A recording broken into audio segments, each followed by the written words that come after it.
So hello students, कैसे हो आप सभी लोग। स्वागत है आप सभी का बायो स्टडीज यूट्यूब चैनल के ऊपर।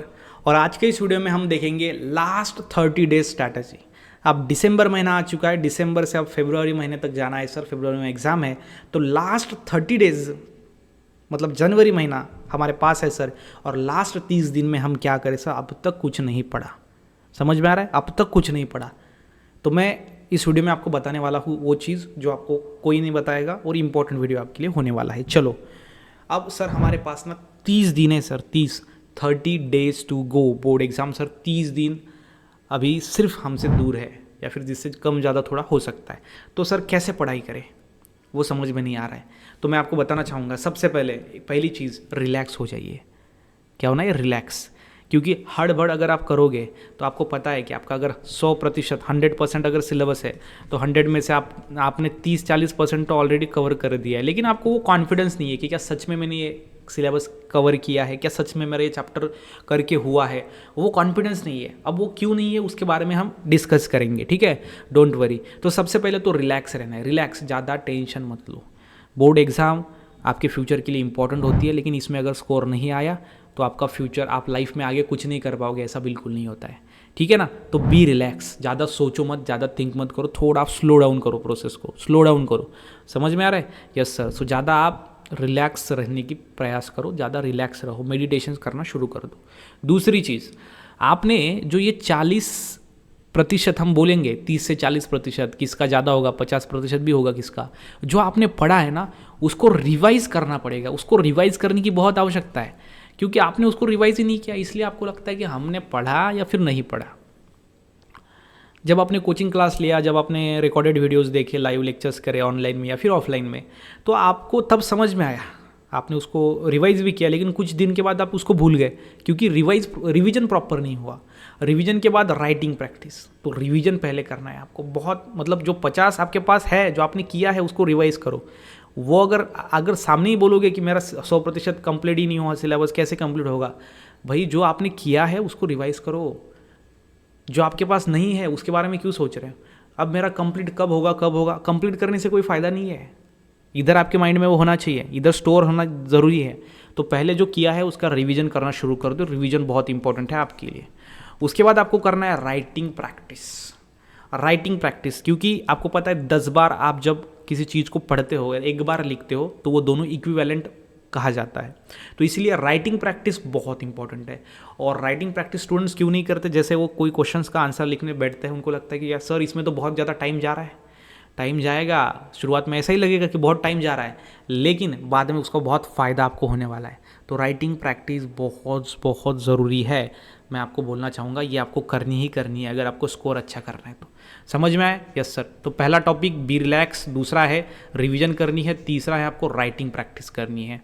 अब राइटिंग प्रैक्टिस में क्वेश्चंस उठाओ ना, आप सारे सब्जेक्ट के उठाओ, PCMB सब सब्जेक्ट, राइटिंग प्रैक्टिस ज़्यादा से ज़्यादा करो। मतलब नोटबुक्स जो होती है, नोटबुक्स उसको कंप्लीट कर दो, ठीक है। कितने भी पैसे लगेंगे, नोटबुक लाएंगे, नोटबुक के ऊपर नोटबुक।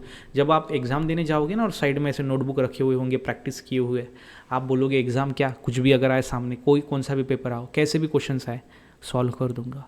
तो कॉन्फिडेंस ज़रूरी है। क्या है, कॉन्फिडेंस ज़रूरी है। आपको पता है किसी जंगल में अगर हम गए तो अगर हम रास्ता खो जाते हैं तो हमको पता ही नहीं चलता कि हम कितना ट्रैवल किए, हम कहाँ पे हैं। लेकिन आप जंगल में जाते वक्त अगर पीछे ब्लू प्रिंट छोड़ जाते हो, फुटप्रिंट्स, या फिर किसी पेड़ पे आप थोड़ा थोड़ा अगर कट करके जाते हो, तो आपको पता लगता है कि मैंने पीछे क्या किया है। तो इसीलिए एग्ज़ाम में भी वैसा ही है, आपकी स्टडी में भी वैसा ही है। पीछे जो आपने क्या काम किया है वो ज़रूरी है। वो अगर नहीं दिखेगा तो आप बोलोगे मैं तो जगह पे हूँ। आप जगह पे नहीं हो, आप पूरा जंगल घूम रहे हो, लेकिन आपको पता नहीं चल रहा है। तो पता जब चलेगा जब आप पीछे कुछ ना कुछ चीज़ें छोड़ोगे, प्रैक्टिस करोगे, तब आपको पता चलेगा। समझ में आ रहा है, हाँ सर। तो ये चीज़ें आपको करनी है, राइटिंग प्रैक्टिस। उसके बाद है one shot lectures. One shot lecture देखना शुरू कर दो, क्योंकि अब वन शॉट लेक्चर से आपको अच्छे से अच्छे कम समय में ज़्यादा से ज़्यादा पढ़ा सकते हैं, ज़्यादा से ज़्यादा आप उससे सीख सकते हो। तो वन शॉट वीडियोज़ देखना शुरू करो, सभी सब्जेक्ट के अवेलेबल है, बायोलॉजी के हमारे चैनल के ऊपर अवेलेबल है, वो आप वहाँ से देख लो। Clear, okay sir. उसके बाद क्वेश्चन सॉल्विंग करो, क्वेश्चन सॉल्व। सो टाइमर लगाओ, आप टाइमर लगाओ, टाइमर लगाना है। और आपको 4-5 क्वेश्चंस लेने हैं, शायद आपको उसका आंसर पता भी होगा, मतलब आपने ही खुद से ही लेने हैं जो जो इंपॉर्टेंट है, और उसकी क्वेश्चन सॉल्विंग करते रहना है ज़्यादा से ज़्यादा। PYQ पेपर्स PDF लो, PYQ का पेपर PDF, मतलब अब तक बोर्ड एग्जाम में जो सवाल पूछे गए हैं उसकी PDF आपको डिस्क्रिप्शन में एक ऐप है, बायो स्टडी नाम से हमारी ही ऐप है वो, तो वहाँ पे आपको मिल जाएगा PDF। उससे आपको अंदाज़ा आ जाएगा कि अब तक सवाल कैसे पूछे गए हैं और आप कैसे अच्छे से उस सवाल को टैकल कर सकते हो। सो क्वेश्चन सॉल्विंग इंपॉर्टेंट है। उसके बाद नेक्स्ट में है शॉर्ट नोट्स, ठीक है। जो अब तक आपने अगर नहीं किए तो शॉर्ट नोट्स बना दो हर एक चैप्टर के। सो चैप्टर जैसे बायोलॉजी में 15 चैप्टर है तो 15 चैप्टर के शॉर्ट नोट्स, जो कि कम से कम 20-30 पेज में आ जाएगा। 20-30 पेज में शॉर्ट नोट्स बनाओ। शॉर्ट नोट्स बनाओगे ना तो ओवरऑल पूरा सिलेबस आपके माइंड में होगा कि भाई इतना चैप्टर है, 15 चैप्टर में ये टॉपिक है, ऐसा है वैसा है। तो पूरा आपने ना उसको छोटा कर दिया। छोटा करोगे तो माइंड में बैठ जाएगा, माइंड में बैठ जाएगा, एग्जाम में जाओगे तो बड़ा करके लिख दोगे, है कि नहीं? Yes sir. तो छोटे छोटे शॉर्ट नोट्स बनाओ जिसके कारण आप उसको रिवाइज कर सकते हो। एग्जाम टाइम पे हम बुक नहीं रीड कर सकते क्योंकि बुक बहुत बड़ा है। रीड करेंगे तो एक दिन लग जाएगा, 12 घंटे लगेंगे। 12 घंटे रिवीजन के लिए है, लेकिन पेपर के पहले नहीं है ना सर। 12 घंटे में रिवीजन होना चाहिए, तो वो रिवीजन ज़्यादा टाइम ले रहा है सर। तो रिवीजन कम लेने के लिए आपको क्या करना पड़ेगा, आपको शॉर्ट नोट्स बनाने पड़ेंगे। शॉर्ट नोट्स होगा तभी आप प्रॉपर उसको रिवाइज कर सकते हो। वैसे सारे चैप्टर के नोट्स के PDF आपको डिस्क्रिप्शन में हमारे जो ऐप है वहाँ पे ही मिल जाएंगे, नोट्स के PDF भी, PCMB के, ठीक है। चलो आगे बढ़ते हैं। तो ये हो गए 6 टॉपिक जो आपको क्लियरली यहाँ पे ध्यान में रखना है। Be relax, revision, writing practice, 1 shot videos देखो, क्वेश्चन सॉल्विंग करो, शॉर्ट नोट्स बनाओ, ठीक है।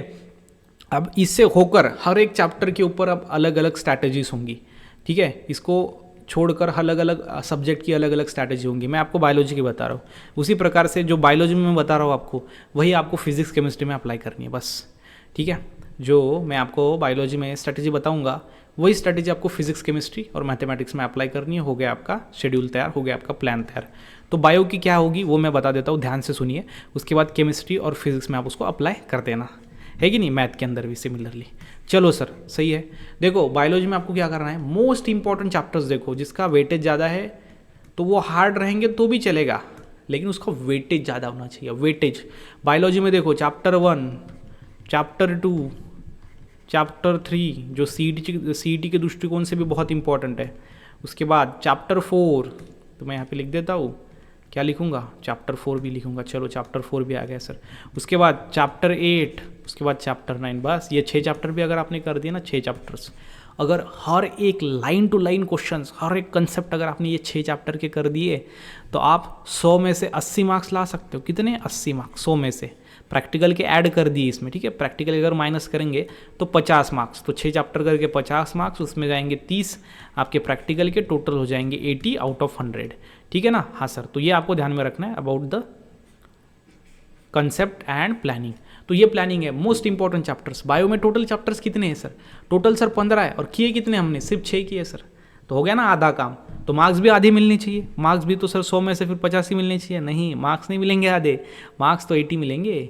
तो हर एक, अगर आपने हर एक चैप्टर के अंदर अगर ऐसा ही किया हर एक सब्जेक्ट से रिलेटेड, तो 80 मार्क्स मिलेंगे, तो आपका परसेंटेज भी ओवरऑल 80 के आसपास ही होगा।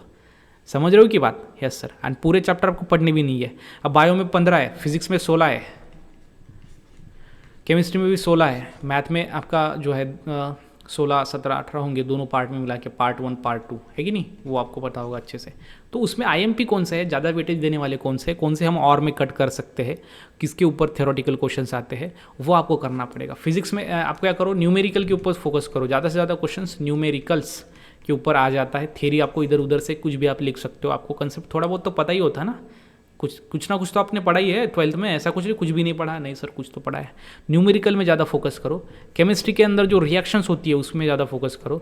मैथमेटिक्स के अंदर तो ज़्यादा से ज़्यादा आपको मतलब मैथमेटिक्स के अंदर शॉर्टकट कुछ है ही नहीं, मैथ तो पूरा मैथ ही है। जैसे फिजिक्स में कुछ न्यूमेरिकल, कुछ थ्योरी, मैथ में तो कुछ सब मतलब नंबर ही नंबर है ना मैथ में, तो उसमें कुछ नहीं बता सकता मैं ज़्यादा। तो ये ध्यान में रखना अच्छे तरीके से। केमिकल्स में, अभी केमिस्ट्री में आपको पता है कि थ्योरी भी है, रिएक्शंस भी है, तो रिएक्शन कर लो। तो थ्योरी तो ज़्यादातर हम जब क्लास में पढ़ते तभी थोड़ा बहुत याद होता है, वही अगर अच्छे टाइप के इंग्लिश में लिख दोगे तो मार्क्स आ जाएगा। समझ में आ रहा है? हाँ सर। तो ये स्ट्रैटेजी आपकी होनी चाहिए ये सब्जेक्ट के ऊपर। उसके बाद मराठी इंग्लिश के बारे में थोड़ा बताता हूँ, ठीक है। मराठी इंग्लिश, अब किसी का मराठी नहीं होगा, किसी का अदर सब्जेक्ट होगा उसके जगह पे, तो लेकिन जो बाद में जो 2 सब्जेक्ट रहेंगे आपको बाकी के, उसमें क्या करना है, सबसे पहला आपको रीडिंग करना है। क्योंकि कैसा होता है, जो अब इंग्लिश मराठी है उसको कभी भी पढ़ते नहीं, पहली बार हमको उसको पढ़ते हैं एग्ज़ाम के क्वेश्चन पेपर के अंदर, तो समझ में नहीं आता, क्योंकि इसमें जो सर पैराग्राफ बेस्ड क्वेश्चन है, पैराग्राफ अगर पहले से पढ़ा ही नहीं होगा कुछ भी तो पैराग्राफ समझ भी नहीं आएगा। कुछ अनसीन पैराग्राफ होते हैं, कुछ सीन पैराग्राफ होते हैं जो आपकी किताब में से होते हैं। अनसीन तो सब कोई अनसीन है, सबने ही कुछ नहीं पढ़ा है, लेकिन जो सीन पैराग्राफ है जो अपने बुक के अंदर के है वो हमें पढ़ने चाहिए पहले। तो आपको 1 से 2 बार, कम से कम 1 से 2 बार आपको रीडिंग करना है, पूरा सब्जेक्ट इंग्लिश और मराठी का 1 से 2 बार रीडिंग। दूसरी चीज़ आपको ग्रामर के ऊपर फोकस करना है, दोनों के अंदर भी, मराठी और इंग्लिश। उसके बाद तीसरी चीज़ जो आपको करनी है वो है writing skill. So writing skill के ऊपर फोकस करो। ये अगर 3 आपने चीज़ कर दी ना तो 70 से 80 मार्क्स तो आराम से आप लेके आओगे, है कि नहीं। तो ये आप कर लो। ये आपका इंग्लिश मराठी के बारे में हो गया, इंग्लिश मराठी नहीं है तो बाकी के अदर सब्जेक्ट के बारे में हो गया, और ये आपका PCMB के बारे में हो गया। और ये पहले 6 पॉइंट आपको ध्यान में रखने हैं अच्छी तरीके से। आई होप कि आपको मैं क्या समझाना चाहता हूँ वो समझ में आया होगा। 30 डेज आपके पास है, लग जाओ। मैं आपको कोई यहाँ पे कितने घंटे पढ़ाई करना पड़ेगा उसका कोई कैलकुलेशन नहीं देता हूँ मैं आपको, ये आपके सामने है सीधा। तो इसको ना ऐसा लेना है कि कोई कैलकुलेशन नहीं, बस उसको कंप्लीट करना है। आप इसको क्या बोलते हो, ठीक है, मुझे कमेंट करके बताना कि जिसमें कोई कैलकुलेशन नहीं है, सीधा आपको क्या दिया गया है कि भाई ये करो, सिर्फ बस इतने दिन में करना है। सो ये थी मेरी स्ट्रैटेजी। आई होप आपको समझ में आया होगा। थोड़ा मैंने उसके ऊपर विचार किया, उसके बाद प्रॉपर वीडियो बनाई कि स्टूडेंट को मैं कैसे हेल्प कर सकता हूँ, स्टूडेंट क्या कर सकते हैं, प्रैक्टिकल स्ट्रैटेजी कौन सी है। नहीं तो सर आप क्या करो, 10 घंटा हर रोज़ 10 घंटा पढ़ो, और रोज़ 10 घंटा पढ़ो, 30 दिन में आप पढ़ोगे 300 घंटे, 300 घंटे में आपके 300 क्वेश्चन हो जाएंगे, 300 क्वेश्चन में से पूरा पेपर आएगा। तो कुछ स्ट्रैटेजी प्रैक्टिकल्स नहीं होती। मैंने आपको सीधा प्रैक्टिकल चीज़ बताई है, ये आपको करना है। और कितने घंटे आपको पढ़ना पड़ेगा वो मैंने नहीं बताया। अब वो आप देखो आपका कितना % कवर है, क्या है। जिसका ज़्यादा कवर है सिलेबस उसको कम पढ़ना पड़ेगा, जिसका कम है उसको ज़्यादा पढ़ना पड़ेगा। तो आप अपने हिसाब से कर सकते हो, लेकिन होना चाहिए ये पूरा। अगर आप करोगे ना 100% स्कोर आएगा, ठीक है। ओके, सो चलो फिर, स्ट्रैटेजी अगर अच्छी लगी तो वीडियो को लाइक करना, चैनल को सब्सक्राइब करना। मिलते हैं नेक्स्ट वीडियो में, तब तक के लिए stay happy, stay motivate. Thank you so much.